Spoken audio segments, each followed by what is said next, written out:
Thank you for joining me on another beautiful podcast. Today I'm joined by Dawn McGurgan and James Kerr, and they're going to take us on their journey from being the husband, becoming the carer, and then ultimately how life has been for them with the passing of their wives.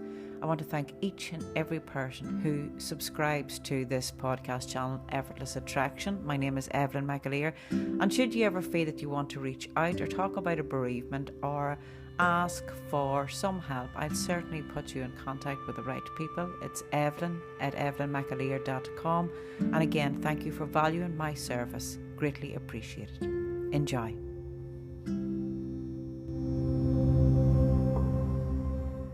Well, today I am joined by two wonderful men, Dawn McGurgan and Jim Kerr. And today's topic we're going to talk about, it's the husband and the carer, being the carer of what these two gentlemen have experienced in their own lives to their wonderful wives. And we hope that today's podcast might bring someone a bit of hope or questions that you would like answered yourself. So Dawn, I'm going over to yourself, sir. Tell us a wee bit about when you met your wonderful wife. I met Marion on the 1st of January 1972 in the Gap Ballroom, and the Indian show band were playing. Dancing. I asked her if she liked to dance. And one other girl I asked before that, she says, "Go and dance with my friend, I'm sweating." But that's true. I heard that one before. So, I'm sweating. yeah, I asked her to dance, and then we discovered we were both at Oma College together, and it was a love at first sight, probably, I'm not sure. I had long hair at the time, and, I'm not sure what her mum and dad made of me. I think when looking back on it, they just hoped I would go away, I think. It was a time in the long hair in the Gap Ballroom. It was, but I was, but over the top with things like that, a pair of platform shoes, right? I wore 29-inch bell bottoms and 26-inch waist. Okay. Jim, did you have the same bell bottoms? No, I arrived at Coleraine University when I met my wife Michela, but she didn't, thank God, didn't see me when I arrived, because I called you from West Tyrone. I arrived in a pale blue suit with dark brown shirt with collar out to my shoulders and bell bottoms and high shoes as well. I believe you had 5 jumpers on you at the time. No, that was later on a field trip. But it was only 4 actually, it wasn't 5. So, Dawn, you met, you fell in love, you got married. So, how did things develop then with illness, or when did the caring role come in for you? I suppose you don't be aware of things like that at the time. I think, as Jim and I spoke earlier, it's only afterwards you start realising maybe things were different. We were unable to have children of our own. And the countless times that I had to comfort Marion when she would have to go into the hospital to see some of her colleagues or friends or other family members having babies, and that wasn't there for us. So I suppose I had to be that sort of a carer for her, and some years later we were very fortunate to be able to adopt 2 children, and things were better than any of us could have hoped. It was wonderful. And then Sod's Law, this bloody illness visited upon us, came to stay with us for 10 years. So that was a long, slow journey. Her prognosis wasn't that wonderful at the outset. So we tried to make every day count. Made a decision, for want of a better word, that we would never stare into an empty grave, that we would just live every day we got and to the best we could. She, I suppose, Marion was very religious, so she made a plea, I suppose, with God or whoever she believed in at the time, that she would get at least 10 years to see the kids that bit older. And she got her 10 years. Saying, why the hell didn't she ask for 20 or 30? Looking back on it. But she got the 10 years, and I think her prognosis was not good. They were looking about 12 months, 18 at the most, So we got 10 years, and you got to look back in life and say, well, we got what we got. Other people were not as fortunate, I suppose. I met Matilda in 1981 and married for 38 years. And Matilda was perfectly okay until for 4 years the year after our first child was born, and she started taking these pains, and it turned out to be rheumatoid arthritis. So really for the rest of her life she had severe rheumatoid arthritis. So the first part of, I suppose, when I look back now, my caring was for somebody who had a chronic disease. And she went through lots of major operations, joint operations in the last 7-8 years of her life. She had 8 major joint operations: hips replaced, knees replaced, shoulders replaced, 2 feet reconstructed. She was on very powerful drugs which had lots of side effects as well. And then, to cap it all, the last 18 months of her life she was diagnosed with breast cancer. So it went from being a chronic disease that she had, and she still had at that time, to what eventually was going to be terminal. None of us sort of believed that it was going to be. And she had to go through breast surgery, get a mastectomy, but unfortunately the cancer came back and it spread to the rest of her body, and she succumbed then. And so it was like a 2-stage process over all those years. It was dealing with somebody who had a chronic disease and then somebody who had a terminal disease. But at no point, I think I was talking to Dawn earlier on, that at any point I think of myself as a carer. I look now in retrospect and realise that I was, and my children would have been as well. But it was your wife, and it was the person that you loved, and you had to look after them as best you could. In marriage, if we could foresee the future and anything, you'd have still walked up that aisle and said, I do. No question about it. No question about it at all. Dawn, you mentioned earlier on about the dances. So when Marion took ill, and I'm sure when those things were taken away from her, the inability to go out and dance and enjoy herself, what way did she become, or how did you deal with that? You know, I think, the thing is, women can talk about things, our emotions and feelings and all of that. Did you find it difficult, or how to help her in that case? I suppose at the time you're that close to it, you don't really notice it. We didn't really.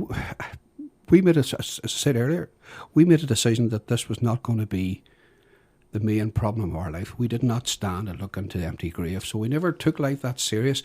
We danced, we went to weddings and parties. When Marion got home, she had, during the course of the 10 years, she had 4 relapses: 90, 92, 94, 98. So in between those 18 months or 12 months, she had perfect health, or near enough, as she could be. She would have drove and did the domestic chores and stuff in the house. But I suppose at the back of their heads, we always knew that we were on borrowed time. But no more than anyone is. None of us have a guarantee of what time we have. But for us, it was very... So we put as much life into our children and ourselves and our joy in life. I suppose the only thing I could say is that we knew that nothing worse could happen to us. We were dealing with this. Yeah. And when you live that and say, well, the worst is happening and we're still living here, I think that makes sense. I'm not sure to you, Jim, but to me, it was, what the hell else about everything else? It doesn't really matter. I know, and when people say, look, it puts things into perspective, that the things that we concern ourselves with nowadays, I was speaking to someone the other day, and I was on about, if we cannot rise of a morning when we're in health, when we're in a home, when we have food, and give gratitude and be thankful for that, and what does it take in order for us to be grateful? Jim, again, I was saying, because I work with a lot of women, and women find it easier talking about their emotions and feelings. Did you find, and I'm quite sure that Magella had quite a lot of female friends that came about the house, how was it for you as a man to be able to discuss your emotions and feelings, or was it something that I don't need to talk about them? I didn't. Simple as that. I had a lot of friends. There would have been Magella's friends, and also they were very, very good to me as well. But I don't know what it's about men. You tend to keep it to yourself. I don't think I would have had any close male friends who I could have discussed things with. And I suppose too, I was very busy in my own work. I was a self-employed person. My focus every day, along with looking after Magella and the kids and everything else, was I had to go out and work every day. There's nobody else to do it for me. And you tended to take... One of the things that I did notice that affected Magella a lot, and her pains got worse, was that she got stressed. So what happened over the years was anything to do with work or business, and if there were issues, I kept those to myself because I didn't want to spread them elsewhere. So probably those things built up on you, and you kept things to yourself. But I think men, maybe Irishmen in general, we don't tend to confide in other. Do you Whether find it's does a that pride. build up on you though? Do you find, does it come out at any time, or is it all suppressed? I don't know if it builds up. There's times that it seems to be more intense than others, and when Jella was ill, there were ups and downs as well. There were plateaus where maybe she wasn't quite as much pain or as much problems as other times, and things almost felt kind of normal again for a while, and then something would happen that she would take a relapse or get more inflammation or whatever when she had the chronic disease.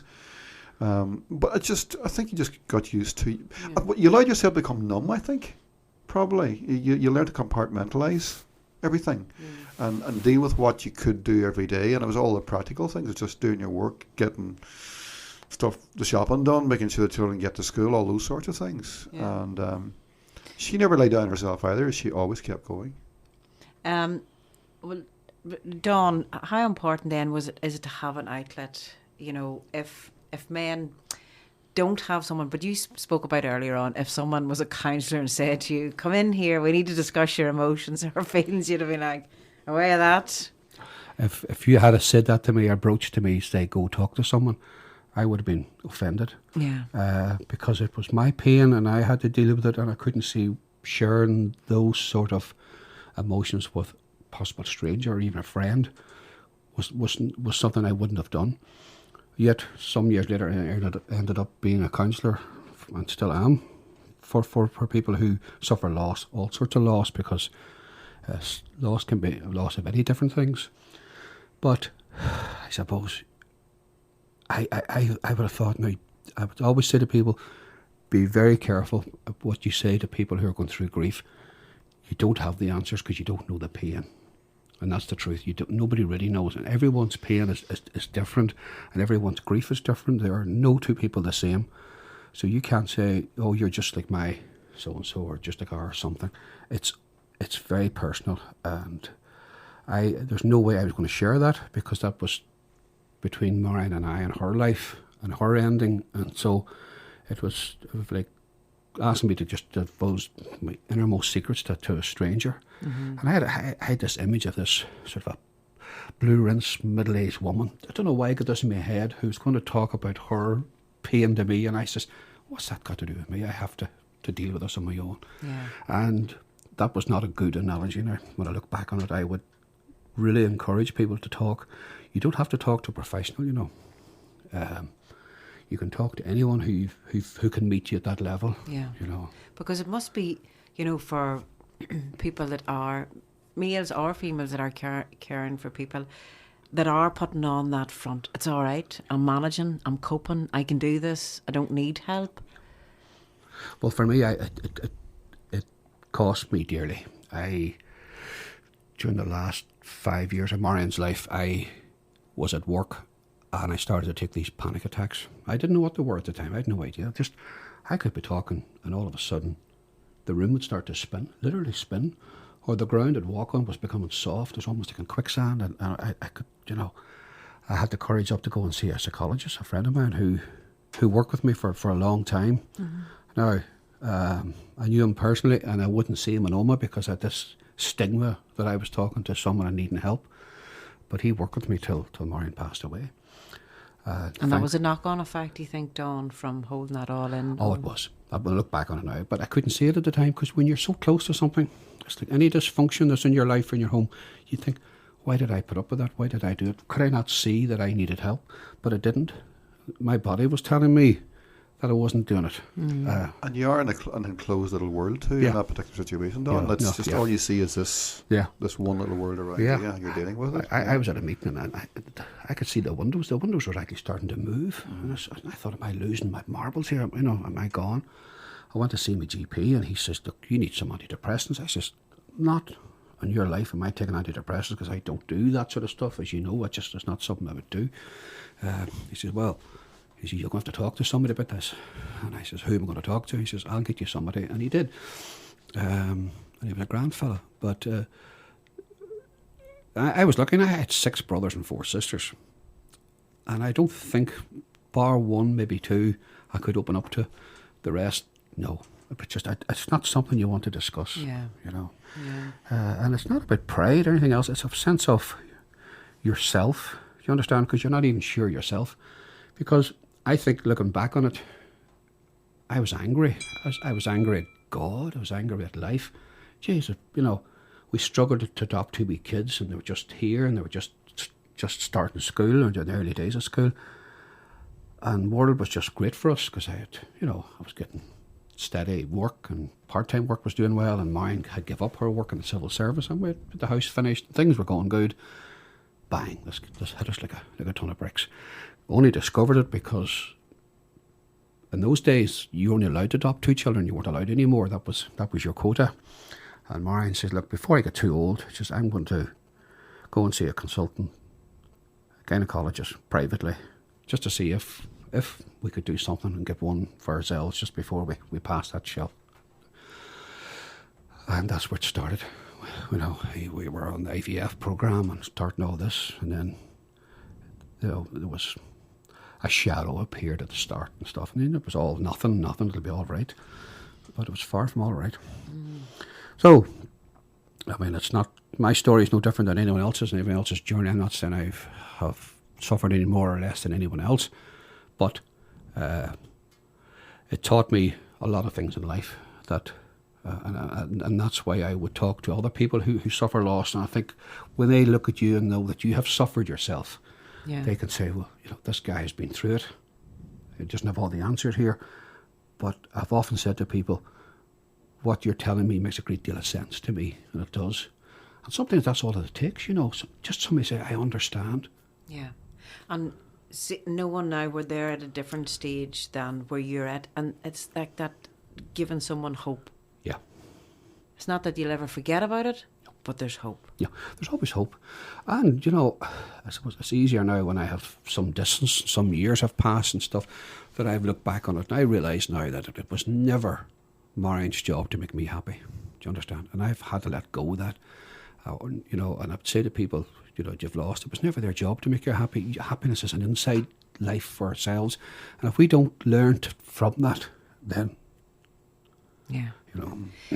Jim, you yourself, you had said that Magella always would have said to you, get away out there and walk. You're a big hiker, and that's probably where you found your connection to your happiness. Yeah, you're asking me earlier on. I was thinking about it there when Don was talking about, you know, was there like a release valve for me, or how did I deal with it? Did it build up inside me? And if I got away at the weekend for a hike in the mornings, I think it taught me to be grateful, first of all. And when you knew there was somebody back at home who was in horrendous pain, who could hardly walk across the floor, and you yourself could go out, drive an hour's journey, walk for 6 hours, climb 3 or 4 mountains, and even now, when I climb in the mornings, I thank my lucky stars that I can get up there to the top of that mountain, be fit enough to do it, be fit enough to enjoy it.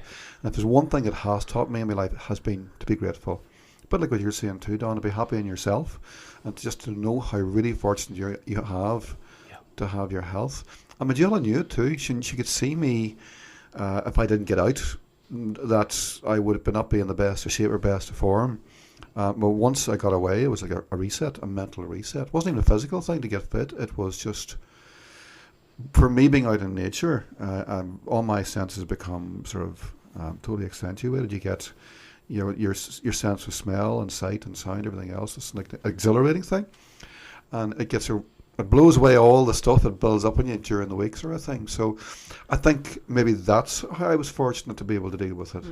And I always think of the positives as well of what came out of Magella's illness, because one of the things that it did do was, as a family unit, myself and my 3 girls, we worked as a great team with her. Because if you think about it, if we went to do the normal things a lot of women would have done, like going shopping, when we arrived at a shopping centre, One of the girls already knew to get out to the car to get a trolley that she could lean on. One would get her bag, and all would get her walking stick.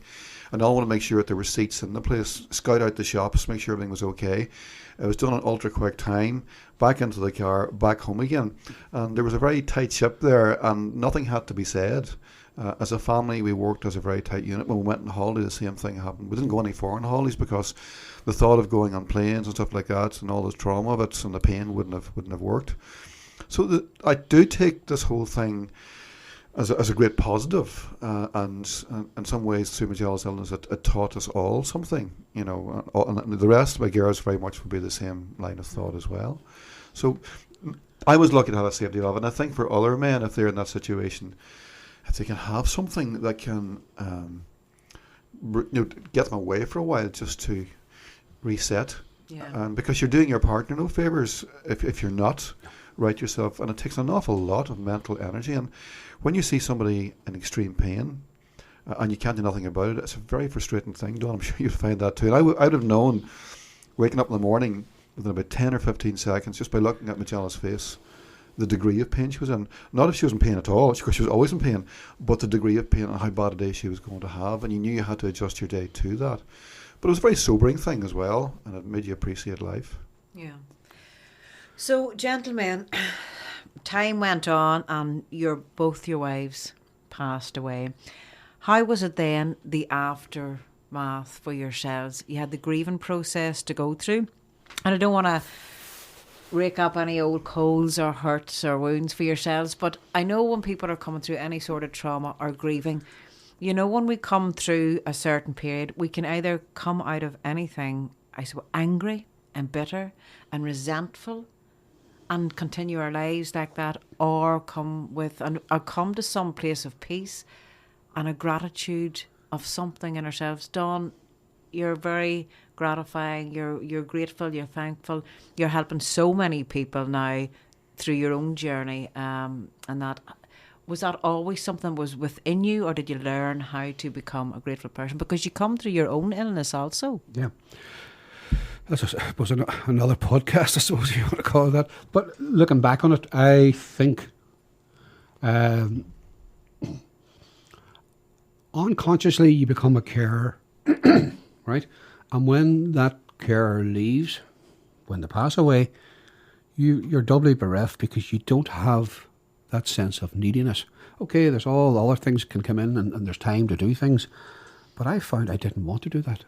Something deep in me wants to and the only way I got relief from that was, I've been a good person in a sense, but I was involved in a lot of charities and stuff, and still am at some level, and I suppose I'll be selfish here and say, when people were talking about their losses to me, it actually relieved my pain. I was getting something from it. And we all get something from life. You know, none of us don't get something from it. Whether you're a nurse, policeman, doctor, priest, or whatever you are, there's something in it for you. Otherwise, you wouldn't be doing it. And people say, oh, you're very good to give your time up and all the rest. And at times it was stressful, but I got something from that. And when I learned that I was getting something from that, the need to do it diminished. I'm not sure I'm any better from that or worse or whatever it is, but I don't get that sense of being a good person anymore. That's that important anymore. I'll do it now on my own time and my own terms. Yeah. And I think that's a coming to terms with the loss. And I think it's very difficult. I think it's probably more difficult for men to rebuild their lives, although it's socially acceptable for a man to go out again and things like that. But for a man to start and get into serious relationships and things again, there's a lot of pride there. There's a lot of things to do it. And I think, you know... How long had you been yourself? How long had you been married or together? We were married 23 years. Yeah.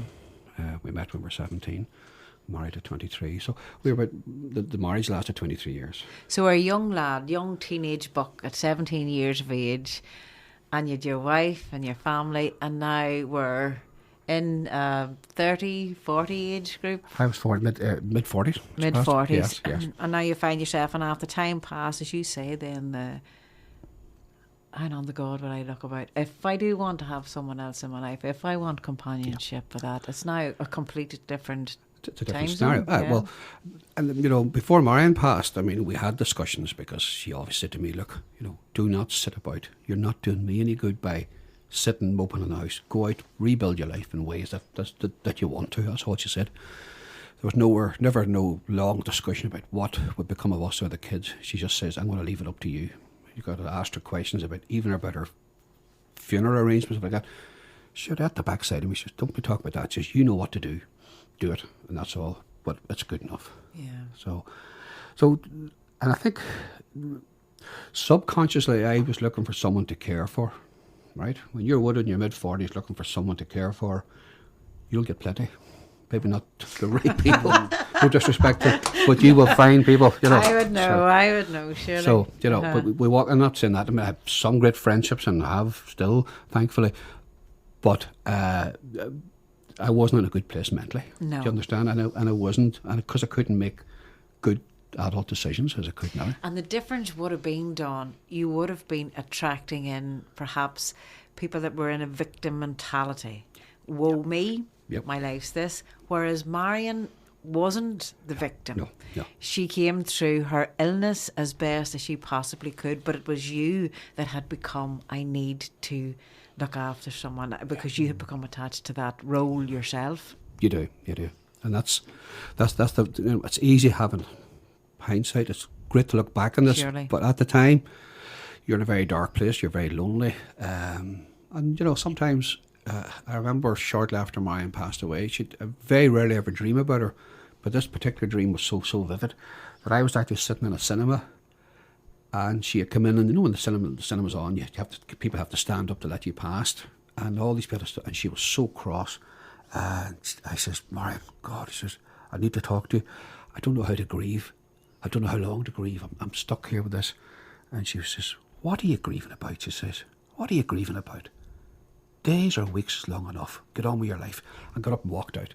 And I never had her. She was in dreams of mine since that, but never come to talk to me in a human sense like that. So I don't know whether that was a signal or a sign. People could read all these things and they were just a coincidence. But she was so frustrated that I brought her that distance to ask her something so stupid, I think, if that makes sense.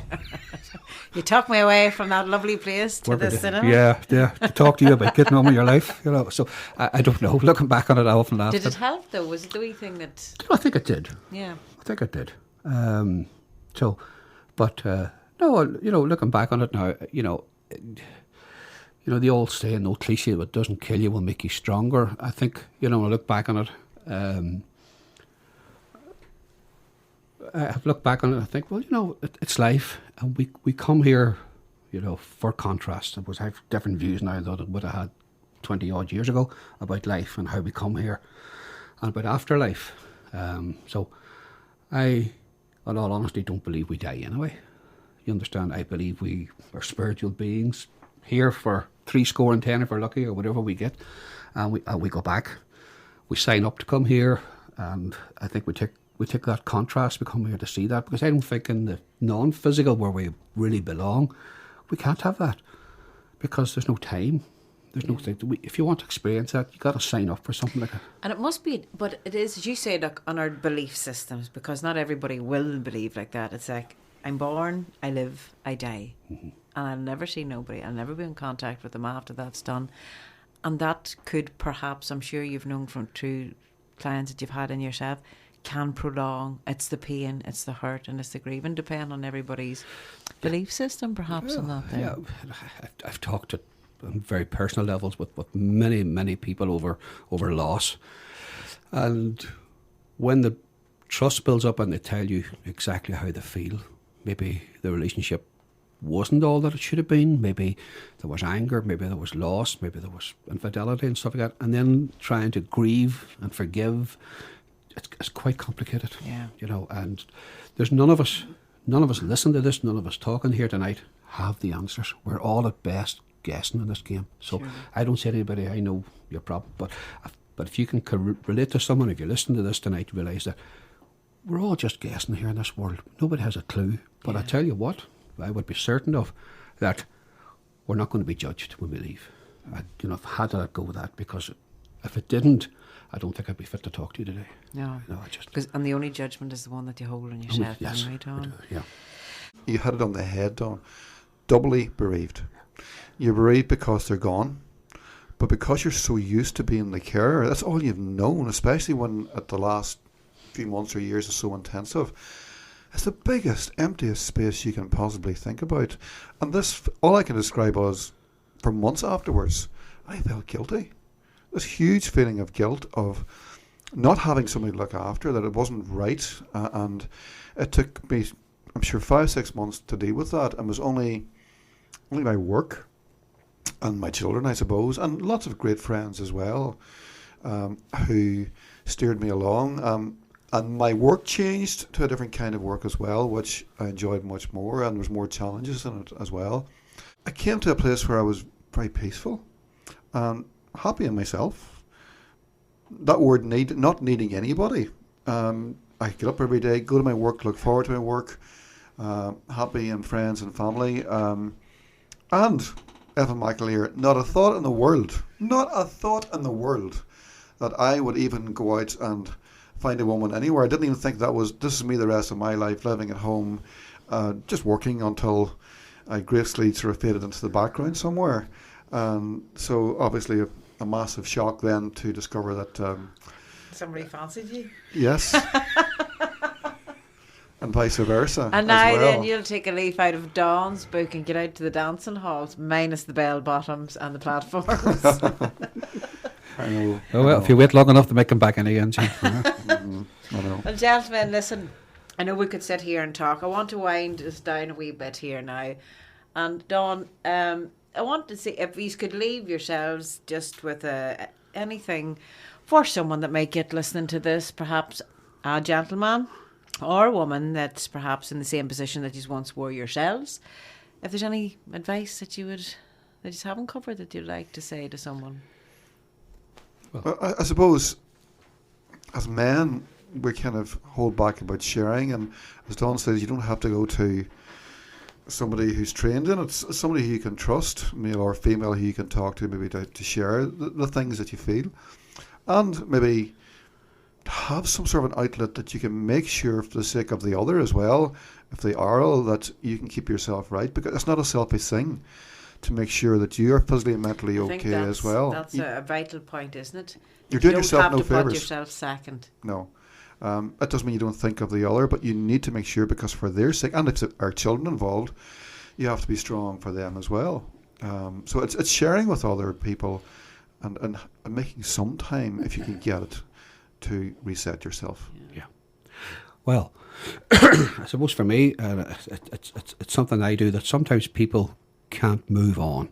They think a couple of things: they feel guilty, or they feel embarrassed, or they feel there's something wrong if they forget. If they move on, they think they're going to forget the significance that person had in their life.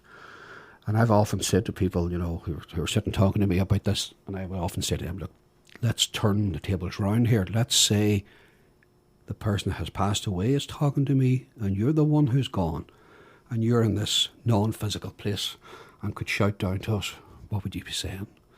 And 100% of the time they're saying, get on with your life, get up and do something, or learn to live. But yet they can't hear it from themselves, but they can hear it from someone else.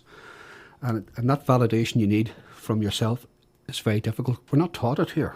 And society doesn't teach it, because they think that if you're dependent on someone, and so many relationships are said that, marriage completes you, and all these stories, I say to myself, no, we bring our own, and everybody else brings their own, and your one-on-one brings the 11 of the joy of life. And if that person decides to leave through illness or health or whatever else it is, you're still got your core value. And that's what I try to teach now in bereavement, is that your core value is the most important part. It was never the person who passed away's job to say you can be happy. Now, it takes courage, because you got to say to yourself, well, it's up to me now. I can't turn around and say, if only so-and-so passed away, I would be so happy, we would be retired or doing this, that, the other thing. No, that's not the way it is. And that's why sometimes people decide not to go, because they don't want to hear that. Yeah. Sometimes people choose to say it's better to live with the pain and loss, because it's all they know.